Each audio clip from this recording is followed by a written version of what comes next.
एक दिन पूरी दुनिया ने आसमान में एक विशाल स्पेसशिप उतरते देखा। कुछ ही सेकंड में उसका दरवाजा खुला और अंदर से 30 मीटर लंबे सफेद दानव बाहर आने लगे। उनकी सिर्फ एक कमजोरी थी, गर्दन, लेकिन वे इतनी तेजी से झुंड में हमला करते थे कि वहां तक निशाना पहुंचाना लगभग नामुमकिन था। धीरे धीरे दुनिया खत्म होने लगी। कुछ सालों में 99% इंसान मारे गए। धरती पर सिर्फ 5 लाख लोग बचे। आखिरी उम्मीद में इंसानों ने टाइम मशीन बनाई। प्लान था 30 साल पीछे जाकर अतीत के इंसानों से मदद मांगना। 30 साल पहले एक फुटबॉल स्टेडियम में मैच चल रहा था, तभी आसमान काला पड़ गया। मैदान के बीच टाइम पोर्टल खुला और फ्यूचर के सैनिक बाहर आए। उनकी कमांडर ने पूरी दुनिया को बताया कि 1 साल बाद एलियन अटैक होने वाला है और अगर अभी तैयारी नहीं हुई तो इंसान खत्म हो जाएंगे। दुनिया भर में इमरजेंसी लग गई। फ्यूचर वॉर के लिए सैनिक भर्ती होने लगे। उन्हीं में क्रिस भी था। मिलिट्री चेकअप में मशीन ने बताया कि वो 7 साल बाद मर जाएगा। फिर उसके हाथ में 3 चिप्स फिट की गई और कलाई पर फ्यूचर डिवाइस लगा दिया गया। घर लौटते ही उसकी पत्नी टूट गई। वो जानती थी फ्यूचर में जाना मतलब मौत है। क्रिस ने वापस आने का वादा किया, लेकिन उसकी आंखों में डर साफ था। ट्रेनिंग कैंप में ज्यादातर सैनिक डरे हुए थे। तभी इमरजेंसी ऑर्डर आया। एलियंस ने रिसर्च लैब पर हमला कर दिया था और वहां की मेडिसिन इंसानों की आखिरी उम्मीद थी।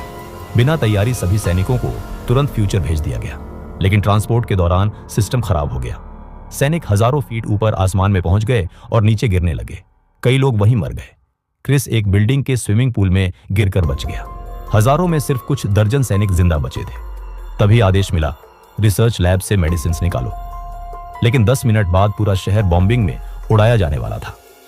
क्रिस टीम को लेकर जले हुए शहर से गुजरने लगा। हर तरफ लाशें, टूटे बिल्डिंग्स और एलियन स्पाइक्स थे। रिसर्च बिल्डिंग के अंदर इंसानी लाशें लटक रही थी। खून और एलियन निशानों से साफ था कि खतरा अभी भी वही है।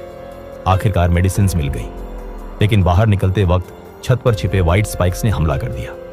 गन फायर शुरू हो गई, लेकिन गोलियां उनके कवच से टकराकर लौट रही थी। एलियन सैनिकों को चीरते हुए आगे बढ़ने लगे। एक व्हाइट स्पाइक ने सैनिक को दीवार पर दे मारा, दूसरे ने दरवाजा तोड़ दिया। तभी फाइटर जेट्स शहर की तरफ बढ़ने लगे। बॉम्बिंग शुरू होने में सिर्फ 3 मिनट बचे थे। रेस्क्यू कन्वॉय आया, लेकिन कुछ सेकंड में व्हाइट स्पाइक्स ने उसे भी खत्म कर दिया। अब टीम का बचना लगभग नामुमकिन था। तभी एक व्हाइट स्पाइक क्रिस पर झपटा। क्रिस ने उसकी गर्दन पर गोली मारी और पहली बार एक एलियन को मार गिराया। उसी समय बॉम्बिंग शुरू हो गई। पूरा शहर आग और धमाकों से कांप उठा। भागते वक्त टीम का एक सैनिक घायल हो गया। बाकी लोग उसे छोड़ना नहीं चाहते थे। तभी एक महिला सैनिक खुद को पीछे छोड़ने को तैयार हो गई ताकि बाकी लोग बच सके। अगले ही पल एक्सप्लोजन ने पूरे इलाके को निगल लिया।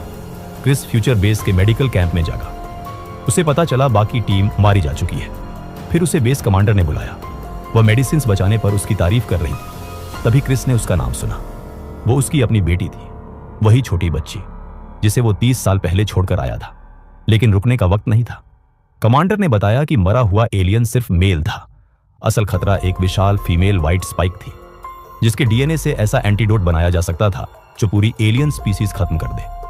अब मिशन था फीमेल व्हाइट स्पाइक को जिंदा पकड़ना। टीम हेलीकॉप्टर से उसके नेस्ट तक पहुंची।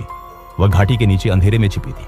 जैसे ही सैनिक नीचे उतरे, फीमेल व्हाइट स्पाइक जाग गई और कई सैनिकों को चीर डाला।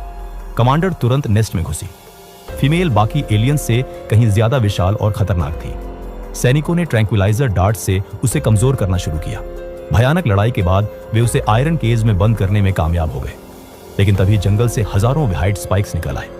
क्रिस मशीन गन से उनकी गर्दनों पर निशाना लगाकर लगातार फायरिंग करता रहा।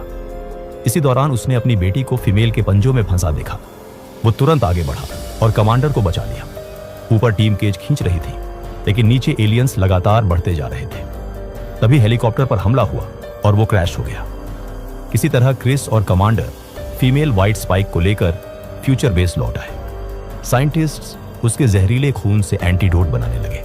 अगर एक्सपेरिमेंट सफल हो जाता तो इंसानों को पहली बार जीतने का मौका मिलता। अगले दिन क्रिस को वापस उसके टाइमलाइन में भेजा जाना था। कमांडर चाहती थी कि वह एंटीडोट और पूरा रिसर्च डेटा अतीत में ले जाए। फिर खुशखबरी मिली, एंटीडोट सफल हो चुका था। लेकिन केज में बंद फीमेल सब समझ चुकी थी। उसने जोरदार चीख लगाई और हजारों व्हाइट स्पाइक्स ने बेस पर हमला कर दिया। कुछ ही देर में एलियंस लैब के अंदर घुस आए। उन्होंने फीमेल व्हाइट स्पाइक को आजाद कर दिया। अब क्रिस के वापस लौटने में सिर्फ 10 मिनट बचे थे। कमांडर उसे हर हाल में एंटीडोट लेकर जाने को कह रही थी, लेकिन तभी उनका सामना फीमेल व्हाइट स्पाइक से हो गया। पूरा बेस एलियंस से भर चुका था। दोनों लगातार लड़ते हुए हेलीकॉप्टर तक पहुंचने की कोशिश करने लगे। तभी एक व्हाइट स्पाइक ने कमांडर के पेट में अपने पंजे घुसा दिए। क्रिस गुस्से में गोलीबारी करने लगा और किसी तरह उसे बचाकर आगे बढ़ा।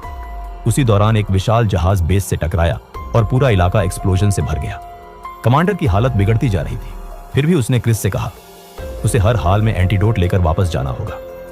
तभी फीमेल व्हाइट स्पाइक फिर सामने आ गई। लड़ाई के बीच उनके नीचे का पुल टूट गया।